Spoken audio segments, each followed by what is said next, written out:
Hey, Shawn Stringham with Game On Live Studio. I am thrilled to be joined with Brenda Villa, the United States' most decorated women's water polo player in history. Did I get that right?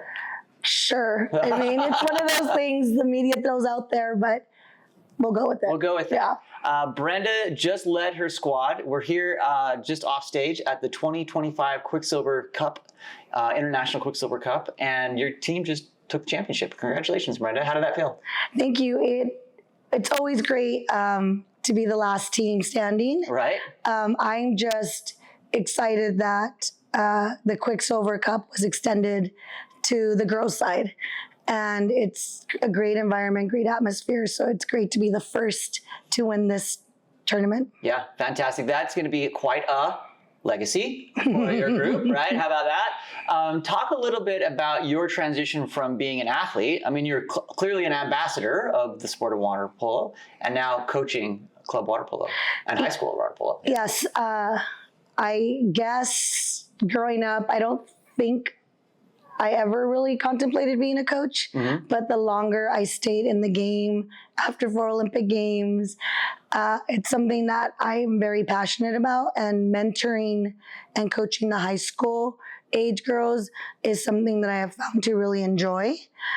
So it was a hard transition at first because I'm such a competitive person, right, and it really takes you a little bit to adjust and pull yourself out of it. Right. And to remind yourself it's not about you anymore. It's how do you make a team cohesive?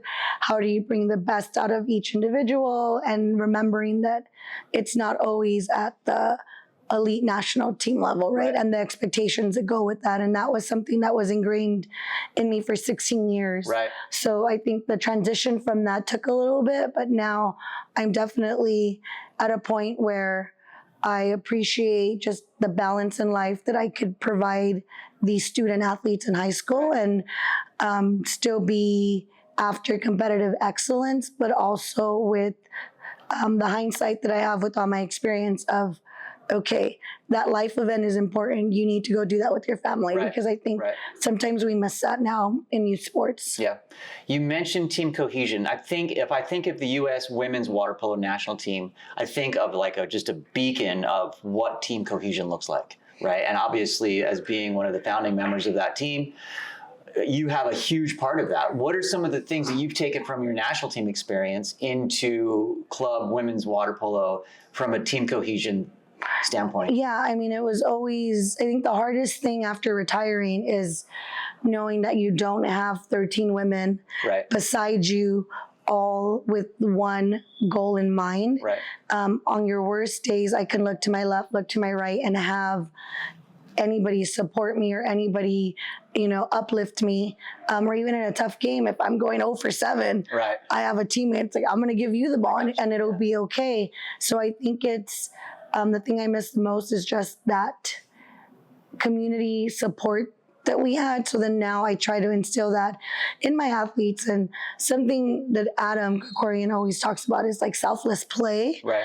And towards the end of my career, that was something where it was like, it is to the benefit of the team. How do you make that extra pass? So in that championship game, our 6-on-5 was awful. And I was like, let's remember, like, selfless play on 6-on-5 is going to give us the best reward. So let's get back to that. So I always bring out tidbits and, gold nuggets from every coach that has coached me, or even athletes that I played with, like my team, my high school team at Orange Lutheran. I have a Heather Petrie Award. Someone that was the ultimate selfless player. If you needed her to defend, to sprint, anything you wanted, she would do it with a smile, never complain, and then maybe never got all the acknowledgement and the accolades that she deserved. But she was that teammate that would never care about that and just did what she needed to do. So that is interwoven into everything I do. Right. The Quicksilver Cup, Mark St. John, event director, he's done a great job of really trying to make it fun, right? Arch, smoke, full production, Jumbotron, all of that kind of stuff. Do you think that makes a difference for athletes today, like in terms of like being excited about playing here? It does. And, one of the first things I heard on Friday morning, we had the 8 a.m. game and the other team was talking about all the signage and the tunnel and just everything. And it's like, oh, this is fun. And then throughout the weekend, the parents on my team kept mentioning this is a fun event.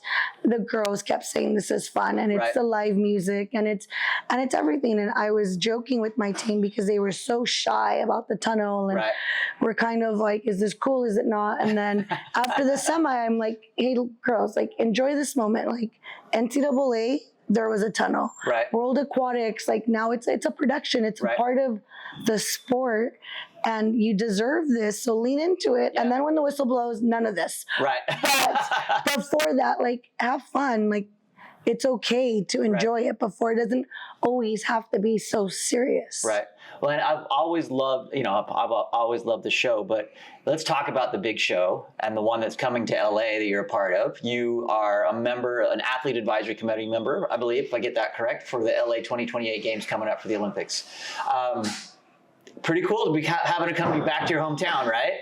Yes, I mean, I'm obsessed with the Olympics. You're obsessed with the Olympics, right? True. And I think that it's great that it's coming back. I think, you hear of the plans that they're doing with like swimming and SoFi Stadium.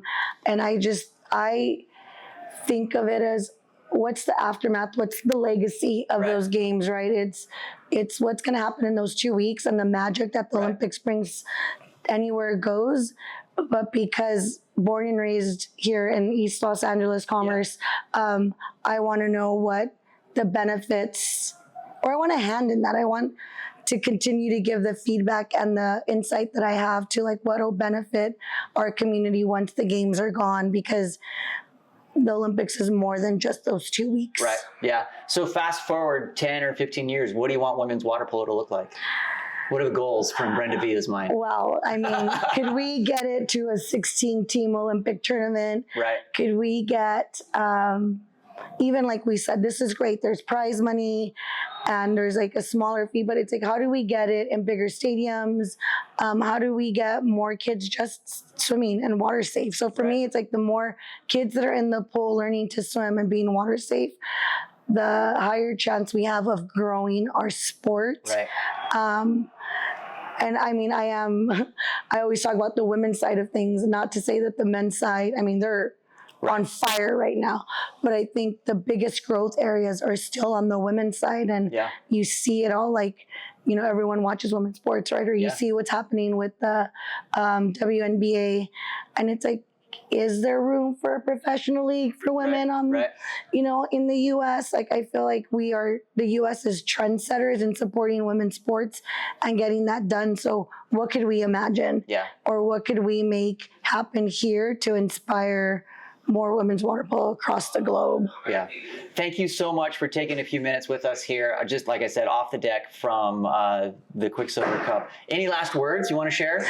I didn't give Mark a shout out. You mentioned him earlier, and he is someone that I've known since the beginning of my national team days. We're about the same age, and his passion for the sport, it's incredible. Unmatched, right? And I love that he is trying to find ways, creative ways outside of the box to help the sport. And I think it's always like, okay, what is USA Water Polo doing? What else can we do? How do we collaborate? How do we just make it better and fun for the kids? And he's doing a great job. So anytime he calls me for something, I say, yes, how do we make this happen? And a shout out to you too, with like streaming and everything online. We're in the future, like in the present. And I feel like in so many things, USA Water Polo, or just water polo in general, not just is a step behind.